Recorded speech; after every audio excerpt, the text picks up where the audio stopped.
Welcome back. I'm Sage, and this is Easy English with Sage. Oh, wow. Today we're talking about something really special. Something that I think, let me think. Yeah, I think this might change how you learn forever. We're going to discover how to remember everything you read. And I mean everything. Okay. Not like a supercomputer. But so much better than before. If you're new here, welcome to our learning family. And if you're returning, ooh, that's wonderful. Thank you for coming back.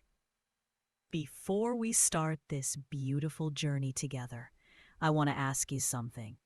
Have you ever finished reading a book, closed it, and felt so proud? You spent hours, maybe days reading. You felt smart, accomplished, happy. But then, maybe 1 week later, a friend asks you what the book was about and you freeze.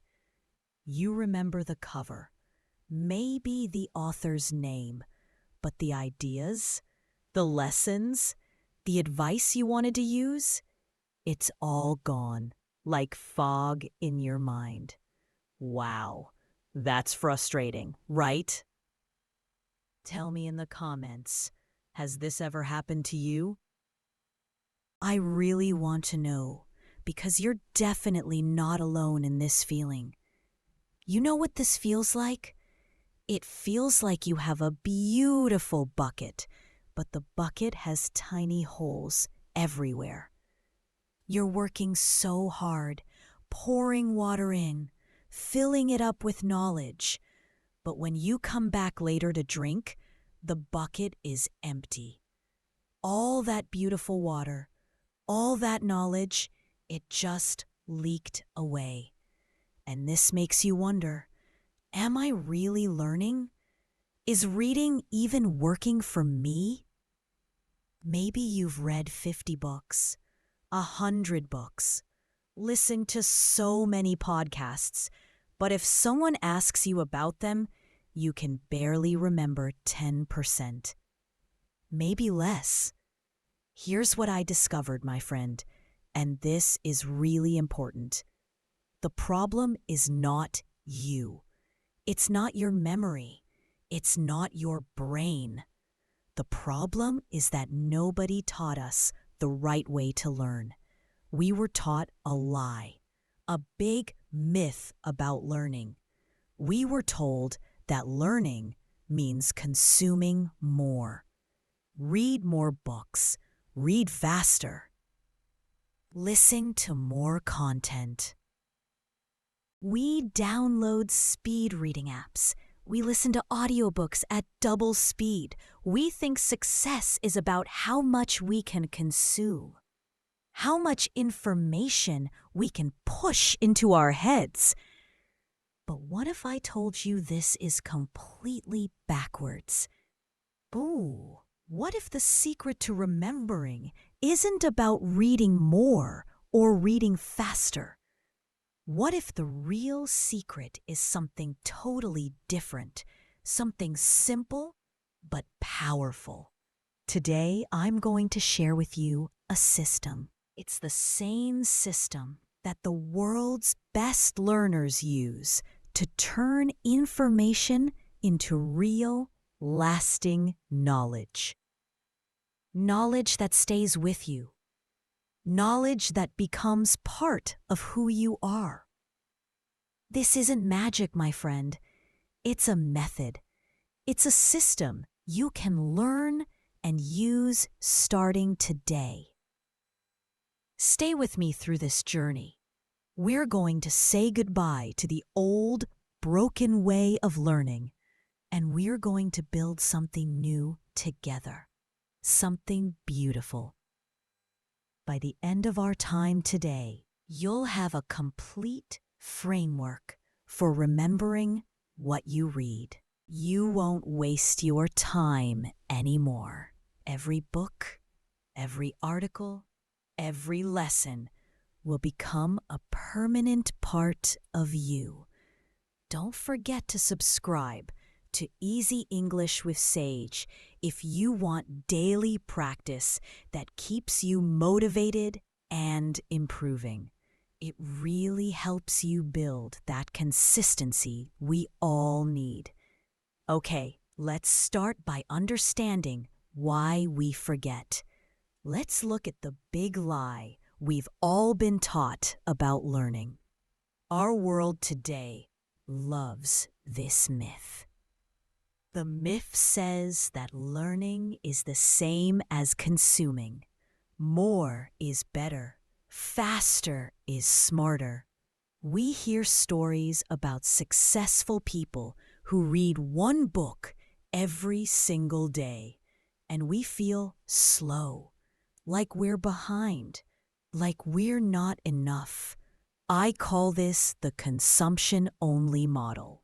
It's like you're eating and eating and eating, but never actually digesting your food. And this is why almost everyone forgets almost everything they read. Think about your brain in a new way with me. Your brain is not a computer. It's not a hard drive where you just save files and they stay there forever. No, no, no. Your brain is more like a garden, a beautiful, living garden. When you read something new, that information is like a tiny seed. And here's the thing about seeds. You cannot just throw them on the ground and walk away. Maybe one or two seeds will grow by pure luck, but most of them, the wind blows them away. The rain washes them away. They never take root. To make a real garden grow, you have to be careful, intentional. You must plant each seed properly in the soil. You must water it. You must give it sunlight. You must help it connect with the other plants already growing in your garden. When you just read and read and read without stopping to process, you're throwing seeds on hard ground. You're not giving the information a real chance to grow, to connect, to become part of your mental garden. That's why 1 week later, the book is gone from your memory. The information was never truly planted. It never took root. And what about speed reading? Oh, this is interesting. In our garden metaphor, speed reading is like using a powerful fire hose. Yes, you're covering a lot of ground very quickly. Yes, water is going everywhere. But you're not being gentle. You're not being careful. You're actually blasting the seeds away. Your eyes move fast across the words. You see them. But your mind isn't really thinking. Your mind isn't connecting. Real learning needs you to slow down, to go deep, to pause and really think about an idea, to ask it questions. Then there's cramming, what students do before big tests. They try to force tons of information into their brain in one night. And maybe it works for the test. For one day, you remember. But 1 week later, completely gone. This is what psychologists call the forgetting curve. A scientist named Hermann Ebbinghaus discovered this over 100 years ago. He proved that we forget things incredibly quickly unless we actively work to remember them. Cramming only uses your short-term memory. It's like holding water in your hands. You can do it for a moment, but very soon it slips through your fingers.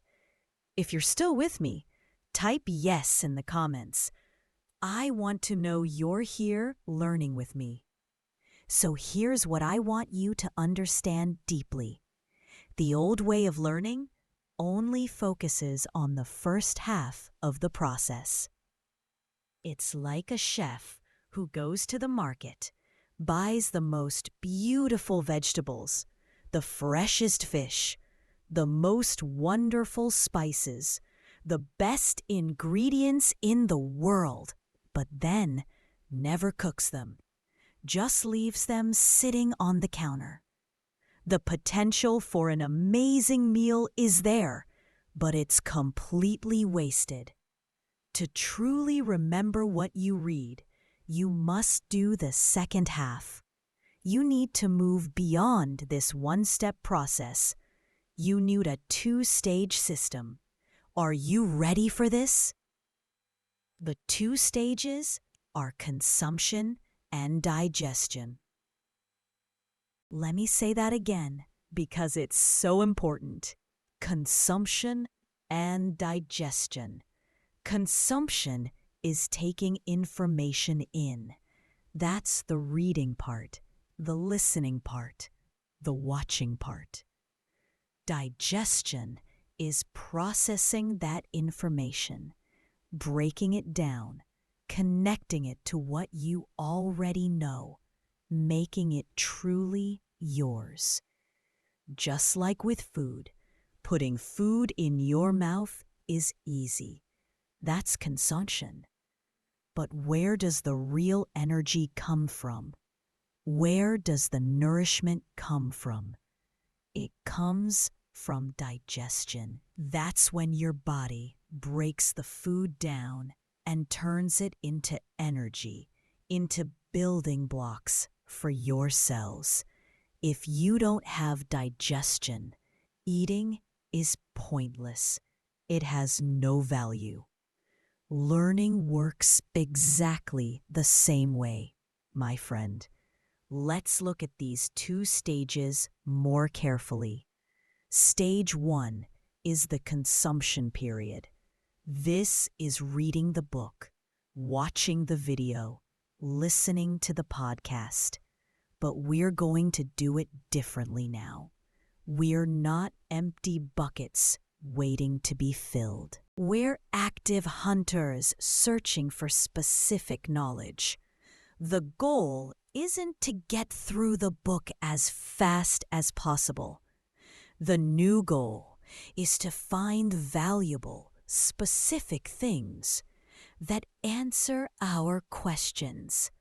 So before you read, you must read with purpose. You need a reason.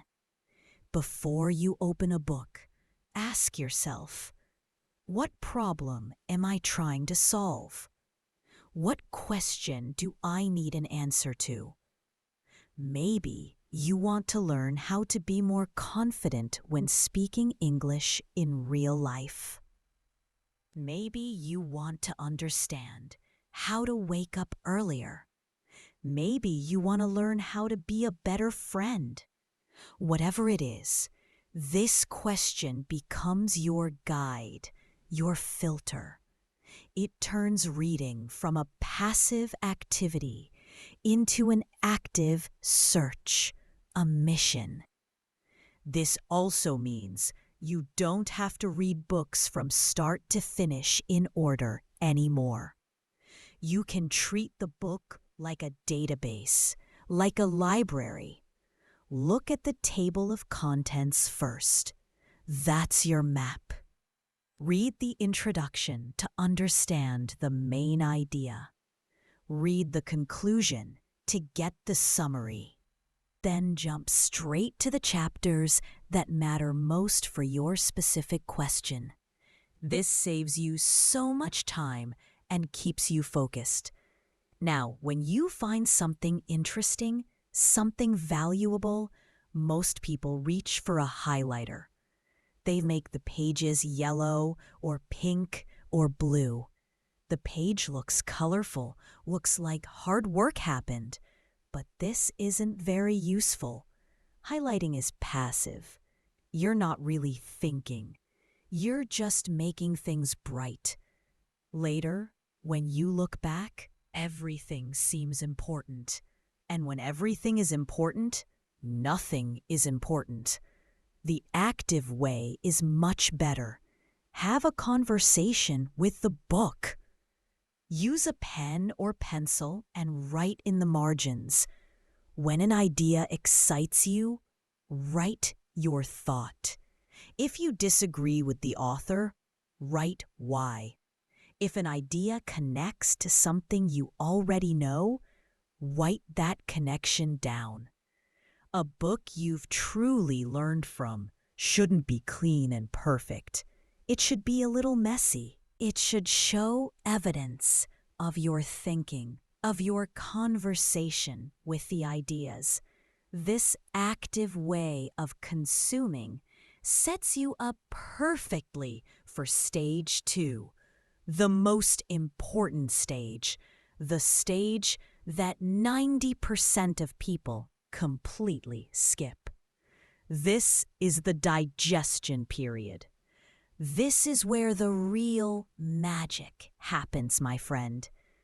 Which sentence has been your favorite so far?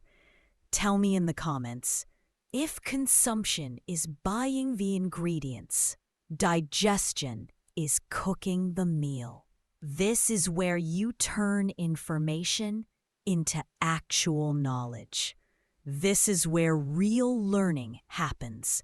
It's the process of taking your notes, your thoughts, your highlighted ideas, and organizing them, processing them, turning them into something you can actually use. If you skip this stage, you will forget. I promise you. This is the reason we forget.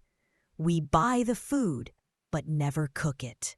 Now, the digestion period isn't just one single activity. It's a framework, a system. Why? Because not all information is the same. Learning a recipe is different from learning history. Learning a math formula is different from learning philosophy. You need the right tool for the right job. For this, I want to teach you something I call the PACER framework. PACER is a word you can remember. P-A-C-E-R. Each letter stands for a different type of information and a specific way to digest it. By using the right process for each type, you'll learn so much better and remember so much more. Let's break it down together. P is for procedural. Procedural information is how-to knowledge. It's steps, methods, techniques. Think about a recipe for making bread. That's procedural. It tells you how to bake. Think about instructions for a yoga pose or a tutorial showing you how to use a new app. This is all about action, about doing something. Here's the big mistake people make. They try to memorize procedural information. They read the steps, write them in a notebook, make flashcards, thinking if I remember the steps, I'll know how to do it. This is a complete waste of time and energy. The digestion process for procedural information is not memorization. It's practice. Say it with me. Practice. You cannot learn how to swim by reading about swimming. Impossible. You must get in the water.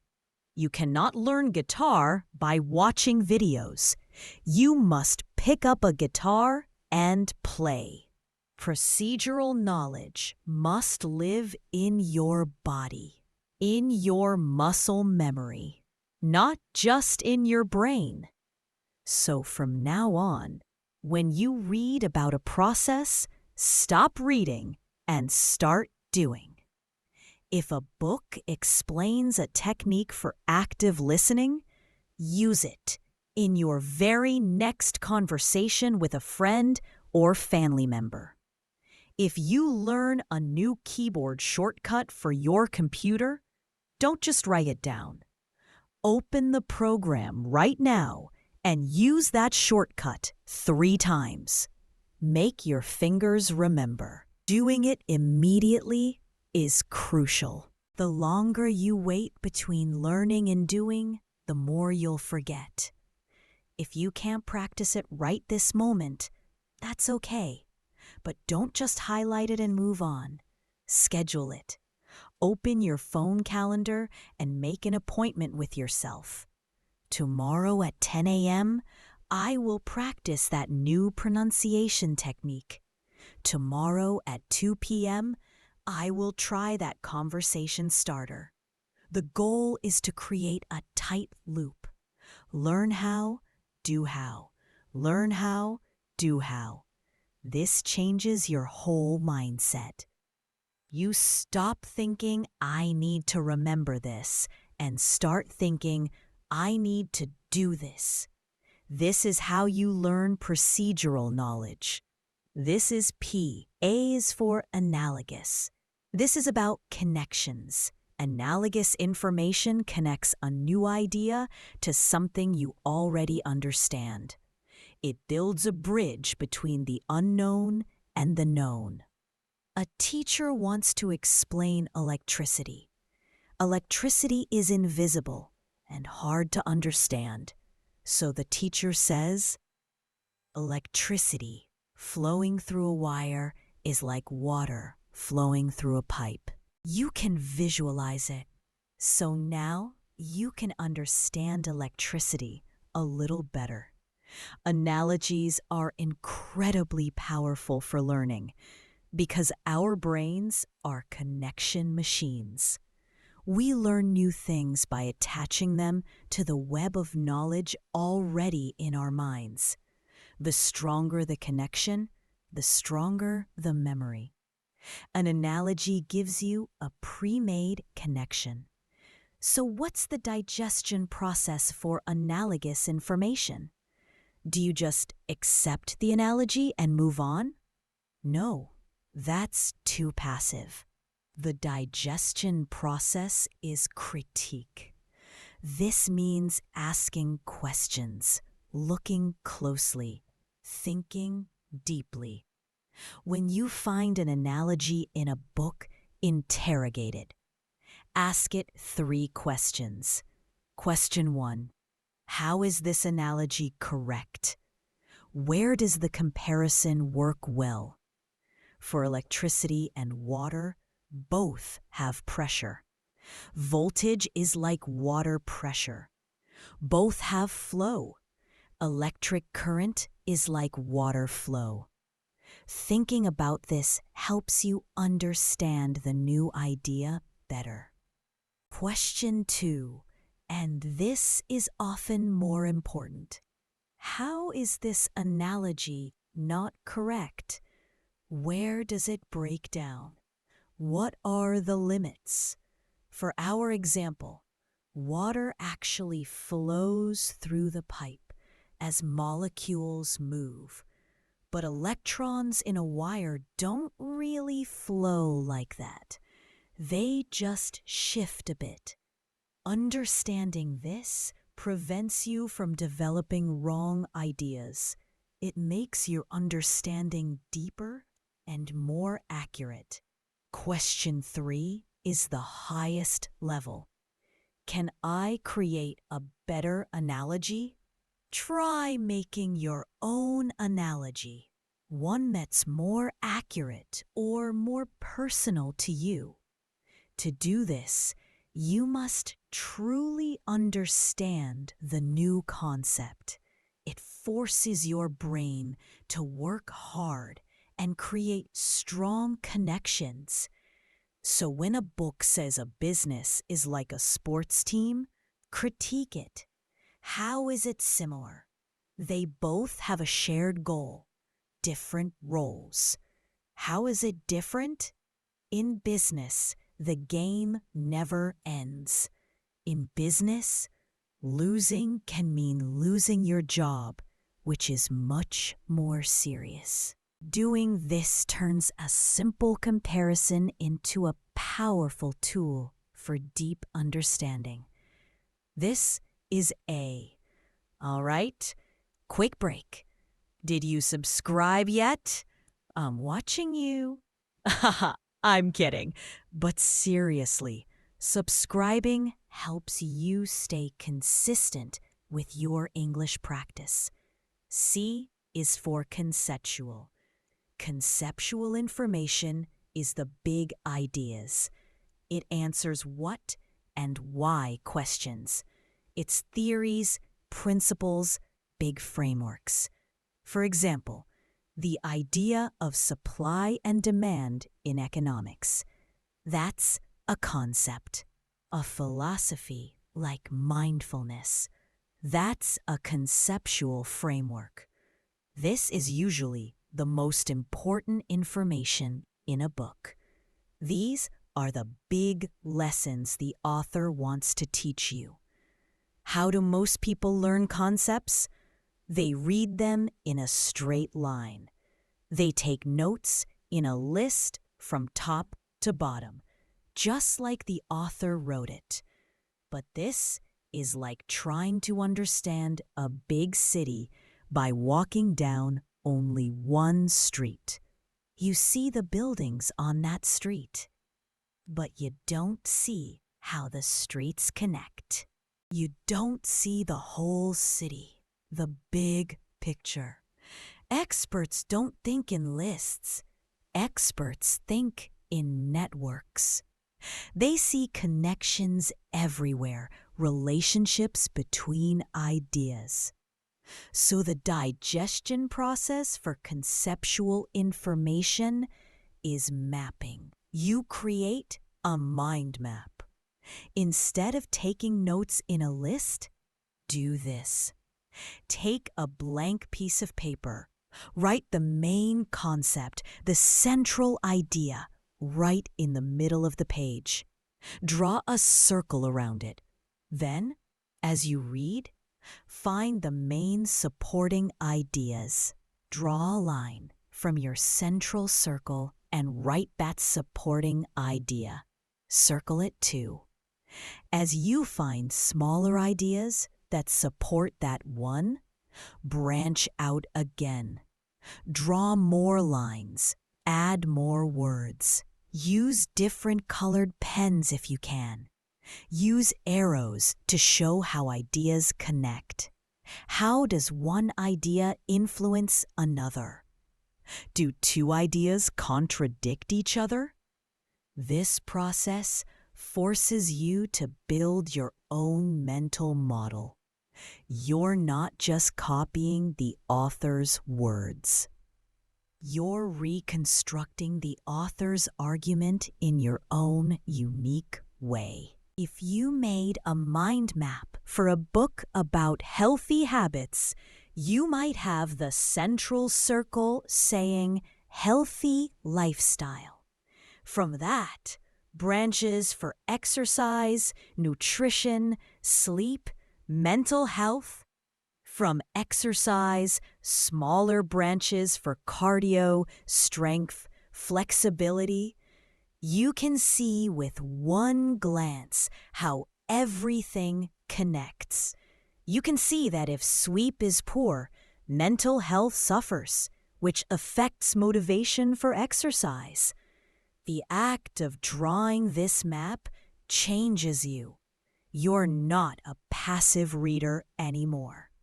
You're becoming an intellectual architect, a builder of knowledge. You're creating your own guide to the ideas. And this makes remembering so much easier because you built it yourself. This is C. E is for evidence. Evidence is information that supports the concepts. It's the proof. This includes statistics, numbers, percentages, case studies, real-life stories, historical examples, scientific study results. The concept might be exercise is good for your brain. The evidence is a study from 2018 found that people who exercised 3 times a week had 30% lower risk of cognitive decline. The concept is the big idea. The evidence is the fact that proves it. What mistake do people make with evidence? They try to memorize all of it. As they read, they try to remember the dates, the percentages, the names of studies. This is not a good use of your brain's limited energy. It clogs your mind with tiny details and distracts you from understanding the main concept. So what's the right way? The digestion process for evidence is store and rehearse. It has 2 parts. First, store. Your job is not to memorize the evidence right now. Your job is to capture it, to save it somewhere safe. The best way is to use what some people call a second brain. This is a place outside your head where you keep information.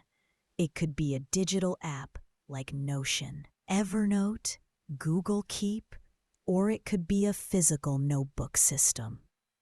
When you find a powerful statistic or a great story, don't force it into your head through repetition. Instead, take it out of the book and copy it into your second brain. Then, tag it. Give it a label. Tag the exercise fact with exercise and brain health. This does something amazing. It frees your actual brain. Your mind can relax. It knows the information is stored safely somewhere. Now, it can focus on understanding the big concept instead of memorizing details. That's the first part, store. But storing alone isn't enough. The second part is rehearse. Rehearsal means actively using the evidence later. You retrieve it. You pull it out from your second brain and use it. How? You could explain the concept to a friend. When you do, open your notes and find the specific statistic to support your point. Or you could write a short summary of what you learned. This forces you to go back to your stored notes, find the evidence, and use it in your writing. Evidence and use it in your writing. This 2-step process, store and rehearse, is much better than trying to memorize on the spot. It respects how our long-term memory actually works. Memory gets stronger when we retrieve information again and again over time, not when we repeat it mindlessly 20 times in one sitting. This is E. R is for reference. Reference information is the smallest, most specific type of knowledge. These are single, discrete facts. For example, the exact spelling of a difficult English word, the specific definition of a technical term, a particular date in history. People waste countless hours trying to memorize this kind of information through brute force repetition. It's slow, boring, and inefficient. The digestion process for reference information is similar to evidence. It's store and rehearse, but with a special, powerful tool. The process is store and rehearse with spaced repetition. First, store, just like evidence. You don't memorize on the spot. You find a piece of reference information you need to know. You extract it and store it in a flashcard system. You can use physical paper cards, but it's much more powerful to use a special app called a Spaced Repetition System, or SRS. The most famous SRS app is called Anki, ANKI, and it's free. What is an SRS? It's a smart flashcard program. It's brilliant. It shows you a flashcard just before you're about to forget it. How does it know when that is? It uses an algorithm based on the forgetting curve we talked about earlier. When you first learn a fact, it might show you the card again in 1 minute. If you remember it, it waits 10 minutes. If you remember again, it waits 1 day, then 4 days, then 2 weeks, and the intervals keep getting longer. This is by far the most efficient method science has discovered for memorizing facts. The power of this cannot be overstated.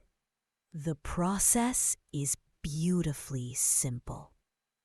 While you're reading, you find a fact you need to memorize, like the definition of a new English word. You open your SRS app on your phone.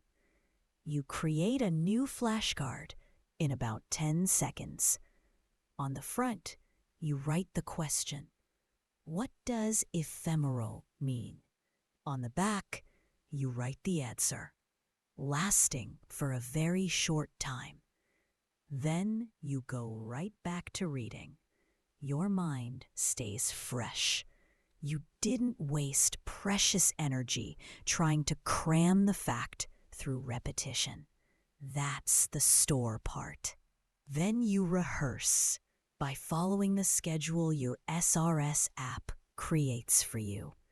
Just spend 10 or 15 minutes each day reviewing your cards. The app tells you exactly which cards to review. You're separating the act of understanding, which you do while reading, from the act of memorizing, which you do with your SRS. This allows you to do both things much, much better. This is R. Tell me, which part of PACER sounds most useful for you? Drop a comment and let me know. So that's the complete PACER framework, my friend. P for procedural, practice it. A for analogous, critique it. C for conceptual, map it. E for evidence, store and rehearse it.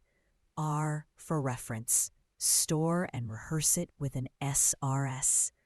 This is your complete toolkit for digestion, for turning information into lasting knowledge.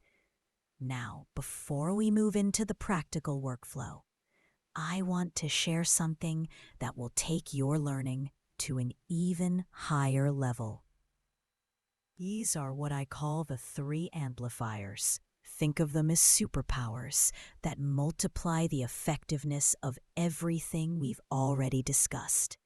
When you combine PACER with these 3 amplifiers, you create an almost unstoppable learning system. The first amplifier is the Feynman technique. Oh, this is beautiful. It's named after Richard Feynman, a brilliant physicist who won the Nobel Prize. But you know what made him truly special? He could explain the most complicated physics concepts to a child. His secret? He believed that if you cannot explain something simply, you don't really understand it yourself. And he was absolutely right. Here's how the Feynman technique works. After you've read something and created your mind map or taken your notes, you do this simple test. Take out a blank piece of paper. Imagine you're going to teach this concept to a 12-year-old child who knows nothing about the topic. Write down your explanation using the simplest words possible. No jargon, no fancy vocabulary, just plain, clear language. As you write, something magical happens. You'll discover gaps in your understanding. You'll reach a point where you think, wait, how does this part work exactly? I'm not sure I can explain this clearly. That's the moment of gold. That's where real learning happens. Those gaps, those moments of confusion, they show you exactly what you need to go back and study more carefully. Go back to the book. Reread that specific section. Look at it from a different angle. Find a different source that explains it another way. Keep working until you can explain it so simply that a child would understand. When you can do that, when you can make the complex simple, that's when you know you've truly mastered the material. I use this technique constantly. Sometimes I actually explain things out loud to my younger family members or friends. Other times, I just imagine I'm writing a blog post for complete beginners. Either way, this process of simplification forces your brain to organize information in the clearest, most logical way possible. It transforms shallow understanding into deep, unshakable knowledge. The second amplifier is what I call strategic forgetting. Now, this sounds backwards, doesn't it? We've spent all this time talking about how to remember, and now I'm telling you to forget? Yes, but hear me out. This is about embracing productive struggle. Here's what most people do wrong.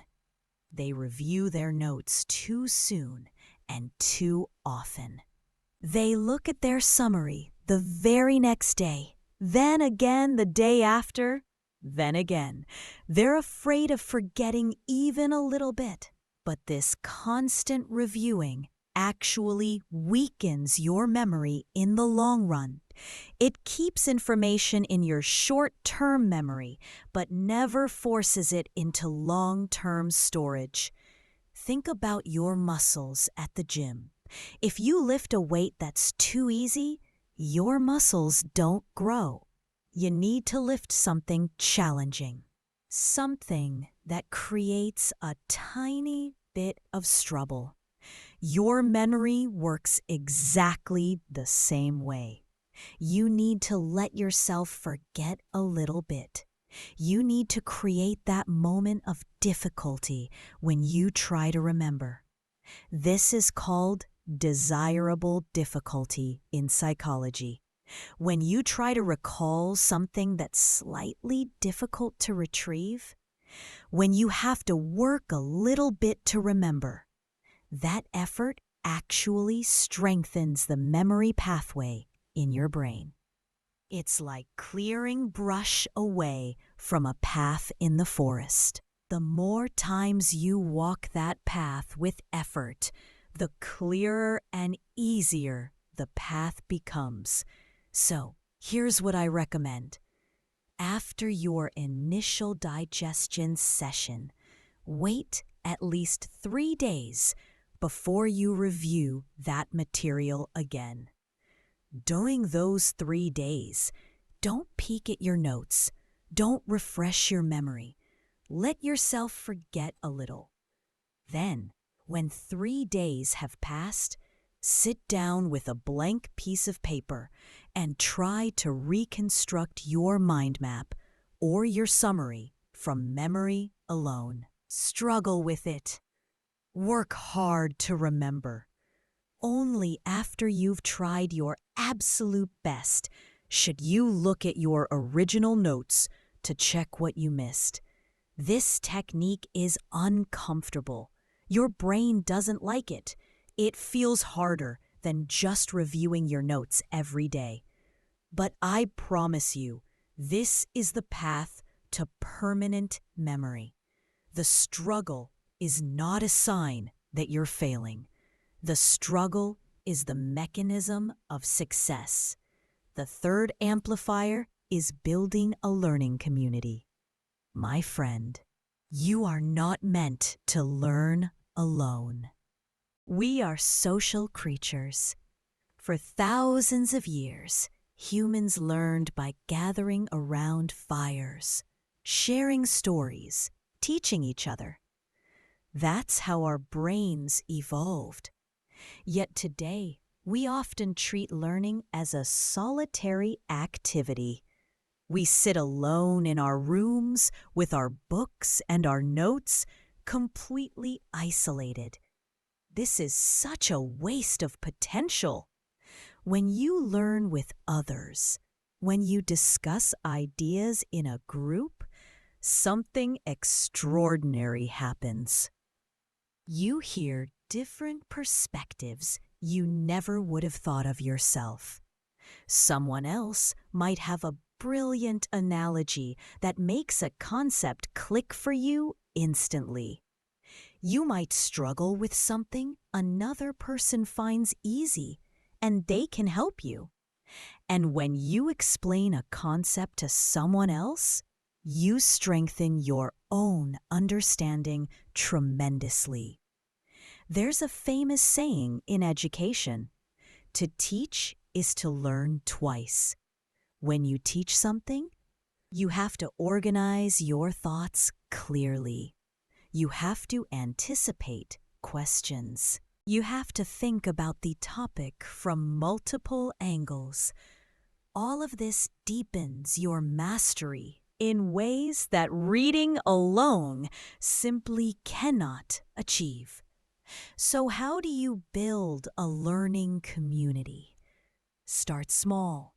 Find just one other person who's interested in similar topics. Maybe it's a colleague, a classmate, a friend, or even someone you meet online. Set up a weekly or bi-weekly meeting. It could be in person or on a video call. During these meetings, take turns. One person spends 15 minutes sharing the most interesting thing they learned this week. They explain the concept, show their mind map, share the key insights. The other person asks questions, offers their own thoughts, maybe challenges some assumptions. Then you switch. The other person shares what they learned. You could also join or create a book club, but make it different from a traditional book club. Don't just discuss whether you liked the book.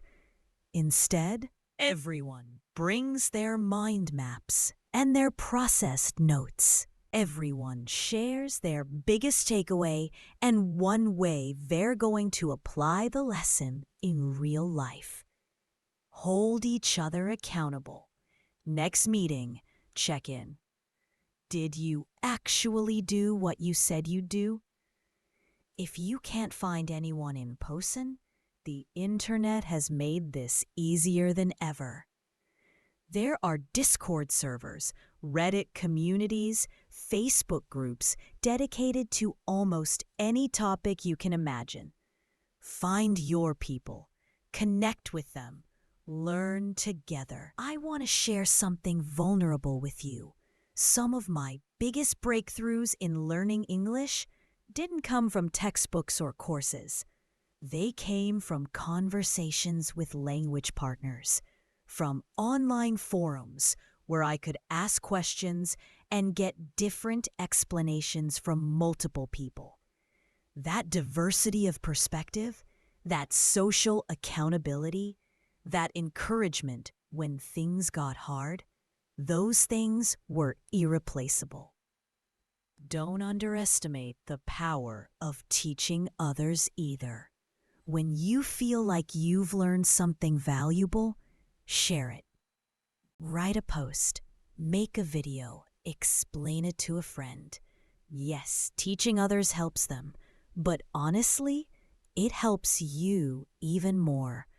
There's something about the act of putting knowledge out into the world that makes it solidify in your own mind in a way nothing else can. Now let me address something important.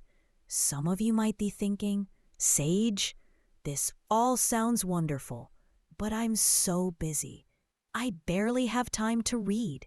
How am I supposed to add all these extra steps? I completely understand. Life is demanding.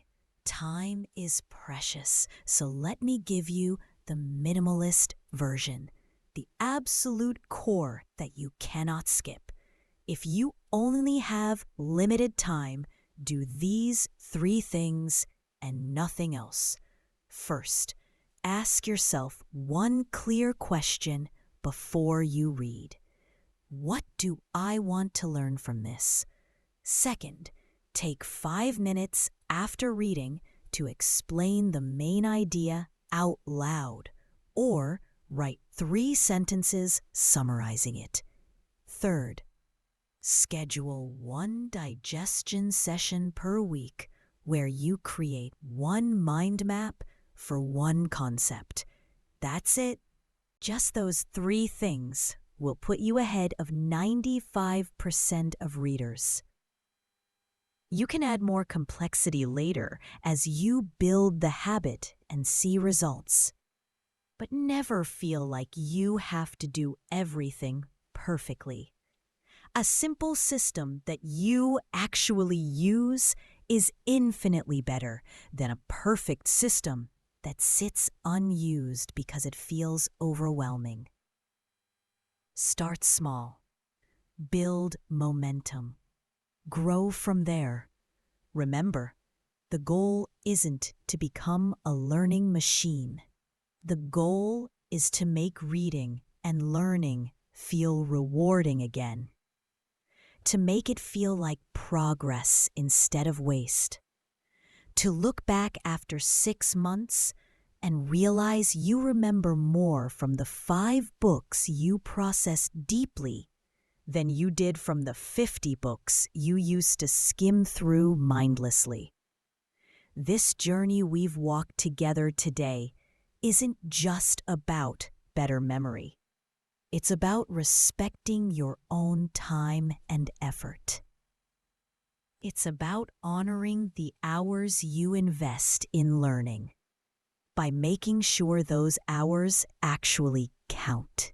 It's about building confidence in your ability to grow and change and improve. Because when you know you can learn anything effectively, when you trust your learning system, the whole world opens up to you. Every skill becomes possible. Every dream becomes achievable. Now, let's put everything together into a practical workflow you can use starting today. Step 1 is the pre-reading ritual. This happens before you even open the book. It takes only 2 minutes, but makes all the difference. Before you read, stop and ask yourself one important question. What specific question do I want this book to answer for me? What problem am I trying to solve? Write this question down in a notebook or on paper. This question becomes your North Star, your guide. It keeps you focused and intentional. Step 2 is active consumption. Now you can start reading, but remember, you're not a passive reader anymore. You're a hunter searching for answers to your question. Scan the table of contents. Jump to the chapters that seem most relevant to your question. Read those first. Keep your pen in your hand. Your pen should always be moving. Have a conversation with the book. Write your thoughts in the margins. Ask your own questions. Note connections to your own life. As you read, start mentally labeling the information. Think to yourself, oh, this is a how-to guide. This is procedural. Ah, this is a big idea. This is conceptual. This is a story used as an example. This is evidence. Mental tagging prepares you perfectly for the next step. Step 3 is the immediate recap. This step is crucial and simple. When you finish reading for the day, don't just close the book and walk away. Don't immediately pick up your phone or turn on the TV. Instead, close the book and for just 5 minutes, do this. Force yourself to summarize what you just read. Say it out loud. Speak to yourself or to an imaginary friend. What were the most important ideas? What was the biggest takeaway? Or scribble a few bullet points on paper. This simple act of immediate recall is incredibly powerful. It's the very first step of digestion. It starts moving information from your weak, fragile, short-term memory into your strong, deep, long-term storage. Please don't skip this 5-minute step. It might be the most important 5 minutes of your entire learning session. Step 4 is the digestion session. This is the main event where you cook the meal. Schedule this session. Maybe do it later in the day or the next morning. Schedule a dedicated digestion session where you use the PACER framework. Open your book. Look at your notes in the margins. Begin to process everything. Look at the conceptual information. Take out blank paper and build your mind map. Look at the analogous information and critique it. Ask your 3 questions. Open your second brain app. Store the evidence and reference information you found. 2. Create flashcards in your SRS app for facts you need to memorize. Look at the procedural information and make a plan to practice it. Schedule that practice in your calendar. I know what you might be thinking right now. Sage, this sounds like a lot of work. This takes extra time. And yes, you're absolutely right. It is an investment of time. A good rule to follow is this. For every 1 hour of reading, schedule 30 minutes of digestion. But please, trust me on this. This is the time that matters most. This is the time that transforms reading from a low-value time waster into a super high-value activity. This is the difference between forgetting 90% of a book and retaining 90% of a book. Which would you choose? I think the answer is obvious. Step 5 is review and rehearse. Learning isn't a one-time event. It's an ongoing process. Your new workflow includes a little bit of review every single day. Spend 10 minutes each day on your SRS reviews. This locks facts into permanent memory. Once a week, maybe on Sunday, spend 30 minutes reviewing one of your mind maps. Look at it. Explain it to yourself again. Try to add new connections. Most importantly, Look for chances to use the information in real life. Talk about the ideas with other people. Apply the advice to a problem you're facing. Try to teach the concept to someone else. This is what makes knowledge truly yours. It becomes a permanent part of who you are, not just facts stored in your head. For so many years, you've been trying to learn, working hard, feeling frustrated. But you are playing the game with a handicap, with one hand tied behind your back. You were focused on the wrong things, on quantity, on speed, on consumption, and you were ignoring the one process that actually creates knowledge. That process is digestion. You've been pouring water into a leaky bucket, wondering why you're always thirsty for knowledge, always feeling empty. Today, that changes. This two-stage system with the PACER framework is your complete plan, your blueprint for fixing that leaky bucket forever. It's a clear, practical method for turning words on a page into deep, lasting, useful knowledge in your mind. It's about understanding that every type of information needs different care. You now know that procedural knowledge must be practiced. You now know that analogous knowledge must be critiqued. You now know that conceptual knowledge must be mapped. And you now know that detailed evidence and reference data must be stored and rehearsed in a smart way. This system asks you to change. It asks you to slow down. It asks you to choose depth over speed, understanding over volume. But the reward, oh my friend, the reward is enormous. It's the end of wasted reading, the end of frustration from forgetting. It's the beginning of building a real library of knowledge in your mind, a library you can use to improve your English, your work, your relationships, every single part of your life. Now I want to talk about something really important.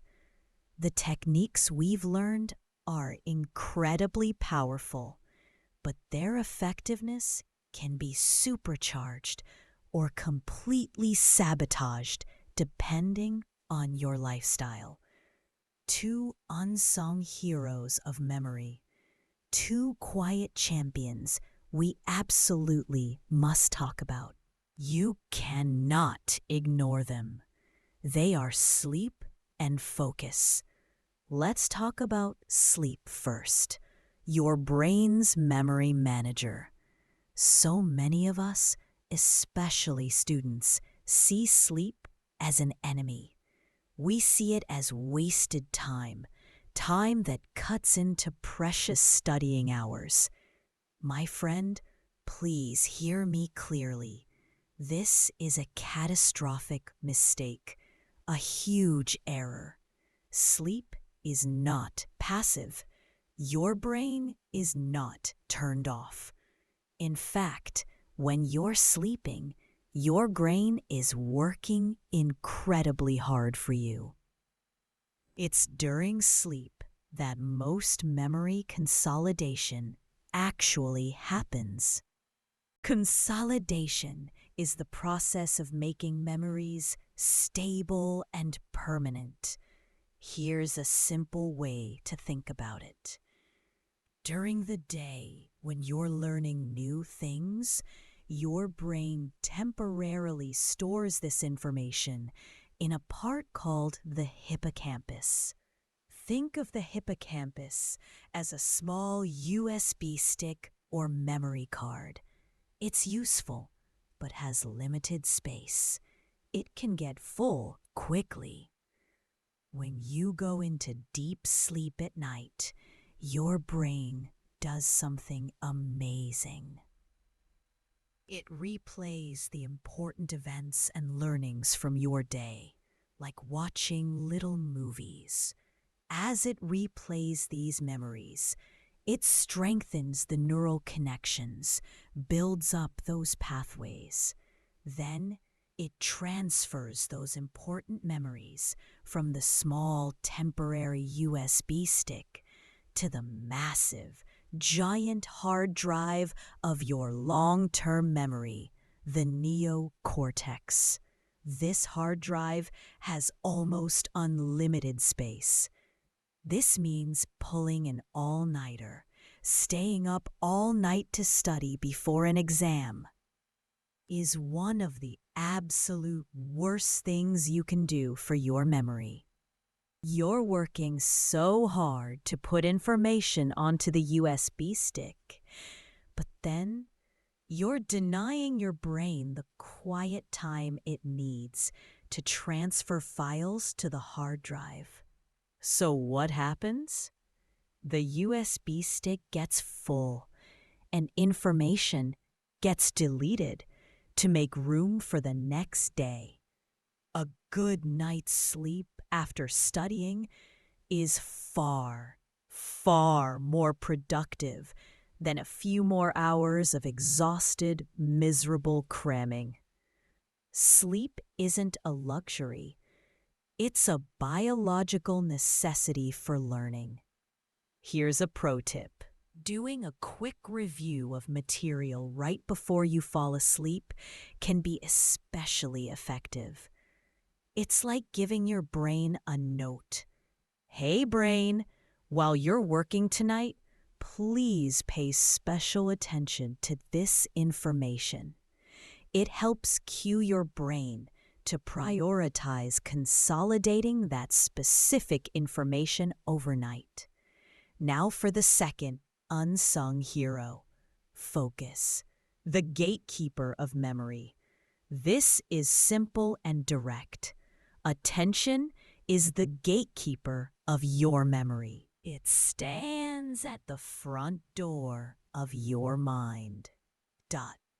If information doesn't get past the gatekeeper, if you're not truly paying attention, then none of these other amazing techniques matter. Elaboration, active recall, none of it can work because there's no information inside to work with. In our world today, the number one enemy of focus is multitasking. You might think you're good at it. You might think you can study while checking phone notifications, while keeping a YouTube video playing in the background. But here's the hard scientific truth. Multitasking is a lie. It's a myth. It's not real. Your brain cannot focus on two demanding things at the exact same time. It's neurologically impossible. What you're really doing is called task switching. Your attention isn't in two places at once. It's bouncing back and forth very rapidly. From the book to the phone to the video to the book to the phone. Switch, switch, switch. And every single time you switch, there's a cost. A cognitive cost. It shatters your concentration into a million pieces. It breaks your flow and cripples your brain's ability to encode information properly.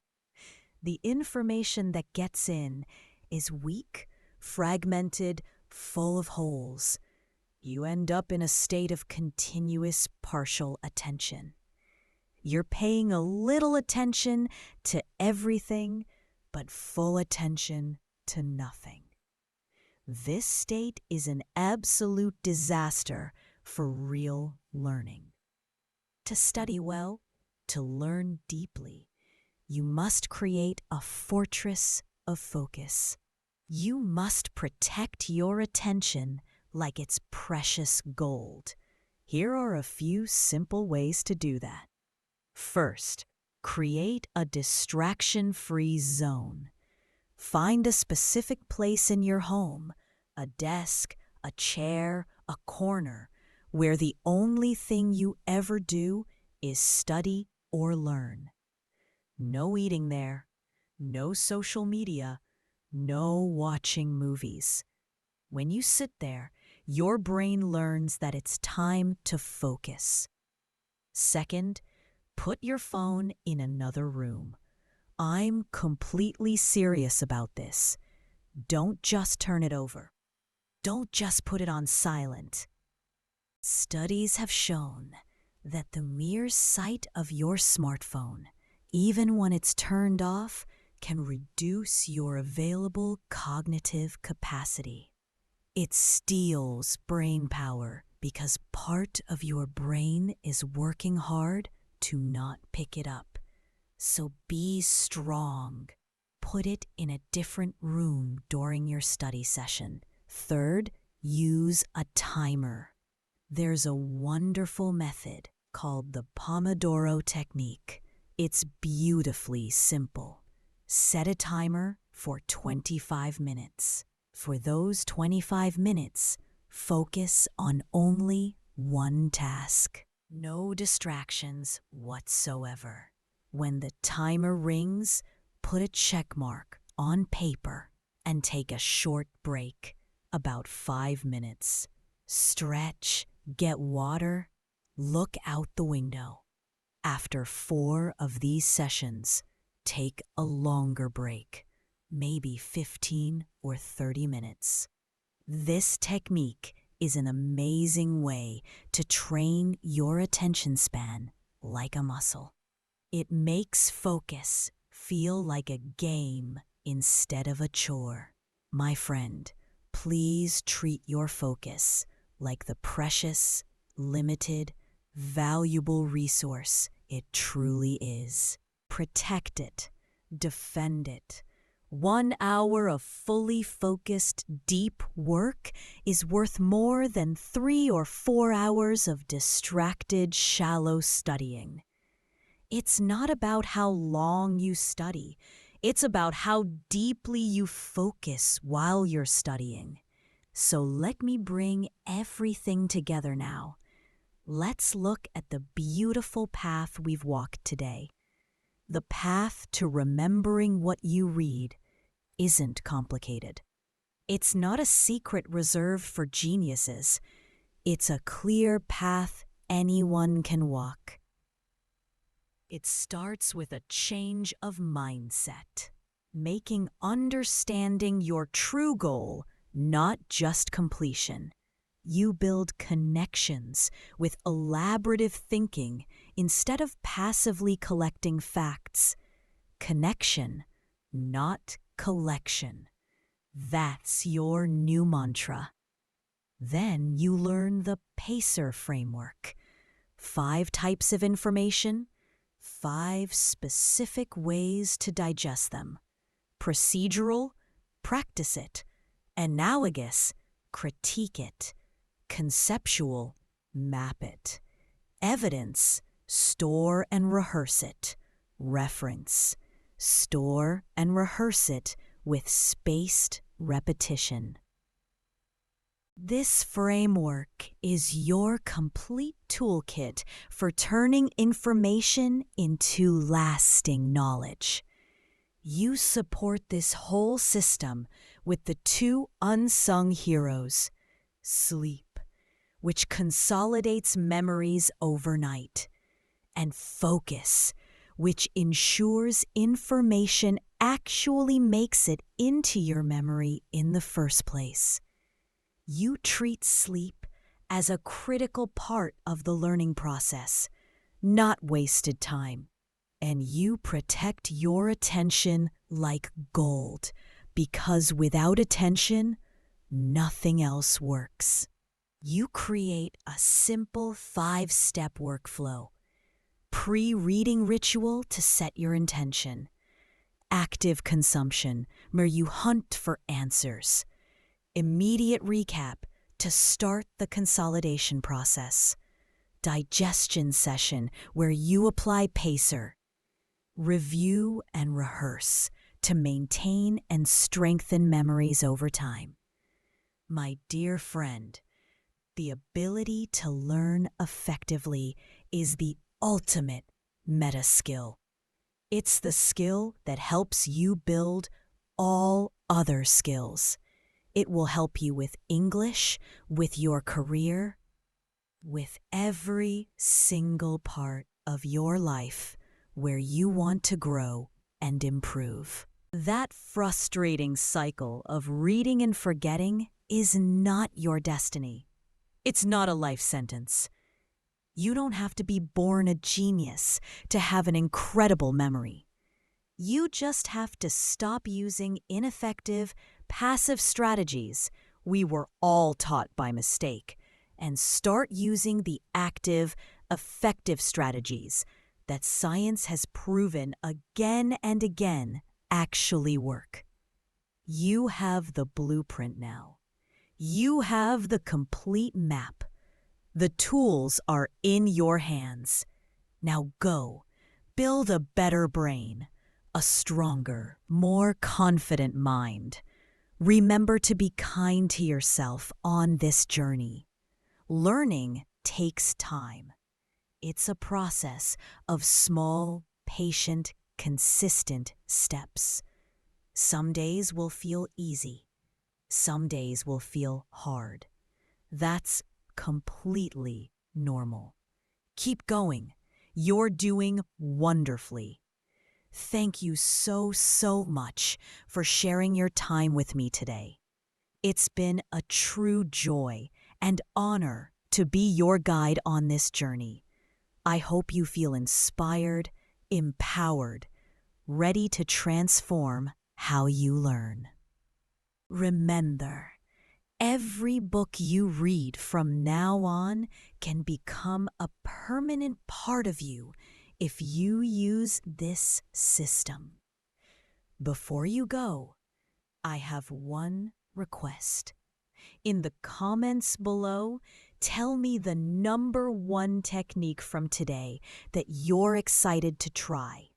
The one you'll use in your very next study session. Is it the blank paper method? Is it making your first mind map? Is it setting up Anki for spaced repetition? By writing it down, you make a small promise to yourself. You make it real. Committing is the first step. And please don't forget to subscribe to Easy English with Sage for daily practice that helps you stay motivated and consistent. Hit that notification bell so you never miss a lesson. Your future self will thank you. Until we meet again, my friend, take good care of yourself.